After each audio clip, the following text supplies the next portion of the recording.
Hey guys, my name's Jess, and today I wanted to talk to you guys about an experience that I just went through that I thought I could give advice on for anybody else who wants to do that. And I use my hands a lot when I talk. I'm now starting to realize that. So as some of you will know, I recently went traveling for 3 months. So basically what I did is I went to Hawaii for 2 weeks in the beginning, and then I went to Vancouver where I spent 2 months working in a hostel, and then after that I spent 3 weeks in California. So the first thing, I moved to Vancouver for 2 months. Was supposed to be 3 months, but I left earlier. So why I moved to Vancouver, it had always been my dream home. I had always dreamt of living there. I thought it was like the city for me, but it turned out not to be. So when I got to Vancouver, nothing was set in stone, but I knew that I wanted to work at a hostel, specifically the Same Sun hostel. So I actually manifested getting that job. If you're wondering, just what do you mean you manifest getting that job? Well, if you don't know about the law of attraction, go look up some videos. It's amazing. I manifested the job I had using that, so definitely go look up what the law of attraction is. So when I say that I manifested the job at the Same Sun hostel, that's because before leaving I knew that was the one I wanted to work at, even though I had an interview for a different one. I believe that one didn't work out because I manifested already that I was going to work at the Same Sun hostel. So basically before leaving, I showed my family where I was going to be staying. I had booked the Same Sun hostel, so that's where I was staying at when I got to Vancouver. So I had booked that hostel. I showed my family where I would be working at, which was the Same Sun hostel. I didn't show them any other hostels because I told them that's the one I'd be working at. Then I also told my friends that I'd be working in a hostel, which wasn't a lie. That was my plan, but I had nothing set in stone. By doing all of this, it ensured that I had already the job before I even got there. And then when I got there, they had a position open. Somebody who had the job previously got another job, and so I got to take that position that they were leaving. So the first 3 days were a struggle for me just because I didn't have any stability with money coming in. I didn't know what I was going to end up doing, even though I believed I would work at the Same Sun hostel, but I didn't know how it would come about. So I was looking for other jobs in like Toronto, Alberta, just because I didn't feel connected to the city right off the bat. I also considered going back home, but I didn't want to feel like a failure if I did go back home so early, and also I didn't want to go back home. So now I'm going to talk about the actual experience once I was settled in and such. So moving to a new city is so exciting because you have so many new places to discover. For me, I love books, so I would discover new bookstores and such where I would go and read all the time. That's literally what I spent most of my time doing. New parks to go sit at. I love walking in parks and just sitting and enjoying the sun. So I had so many new parks to go discover, even though I'd mostly go to the same ones because they were closer. But there's just like so many new places, new coffee shops, new things to discover, and it's so funny because I'm so excited to do that when I go to a new city, but then in my own city I won't even explore, so that's what I'm making my goal to do this summer. So when it comes to meeting new people, for me it wasn't too difficult because I was living in a hostel.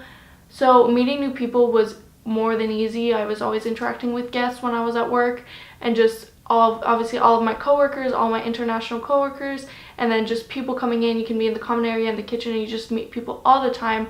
Especially if you work at a hostel, more people will talk to you just because they know you work there. But so meeting people was not an issue.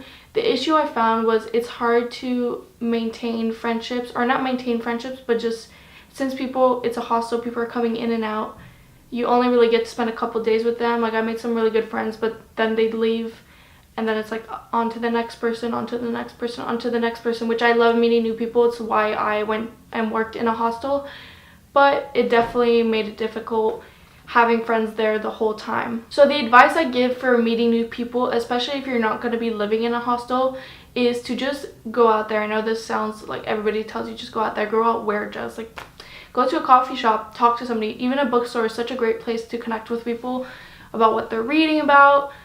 And for me, I was very lucky since I am a photographer. I got to meet a lot of people and make a lot of friends through my clients, and also just people who I collaborated with. So that was a great way for me to make friends. So whatever your hobby is, if you like painting, take a painting class in your new city. If you like music, maybe there's live music that you can go to, connect with the artists. If you like sports, I'm sure there's many sports teams you can join. So yeah, that's a great way to make friends. Definitely put yourself out there because people are usually more than happy to meet somebody new and make new friends. So in my previous video, I said I was feeling uninspired and unconnected. I had like so many video ideas, so many things I wanted to do, but all I would do is sit in bed. If I wasn't working, I was sitting in my bed. And if I wasn't sitting in my bed, I was working. Nothing else. I would not go out, I would not go to the parks, I would no longer go read. I was just feeling so unconnected to everything. I think the main reason for that is because I went out to Vancouver and I was traveling so I could do what I love, which was photography, which I was doing a lot of photography. I was doing like 4 shoots a week. I was doing a lot of that, but working in the hostel and doing that job really drained me of my energy. Not that I didn't like my job. I loved the people, but cleaning wasn't all that fun. Kudos to anybody who cleans. Kudos to all parents who clean and keep houses clean. I give credit to you because it's very hard. So if I learned anything from this, well, I learned a lot from this. I learned a lot about myself. I learned coming back home afterwards, since I just got back home, that I don't want to be away from my friends. I don't want to be away from my family for that long, even though 3 months is not that long. Literally, the people I worked with like didn't even go home for like 10 years. But I learned that I don't want to be away from them. I want to travel as much as I can, but I would like to have a home base. And yeah, if I learned anything, it's definitely an experience, and I encourage everybody to try it at least once, because you'll definitely learn a lot about yourself, about the world, about how things work, and it's definitely putting you out of your comfort zone, which is so important to face your fears. So I hope this helps any of you who are thinking of moving to a new city, or are moving to a new city, or want to. I definitely recommend it, even though it sounds like I don't since of my experience. But my experience wasn't a negative one. Actually, it was a positive one, because I learned what I don't want, what I do want. I learned so much about myself. So definitely I recommend you do it, you try it, even if it's just for 2 months like me.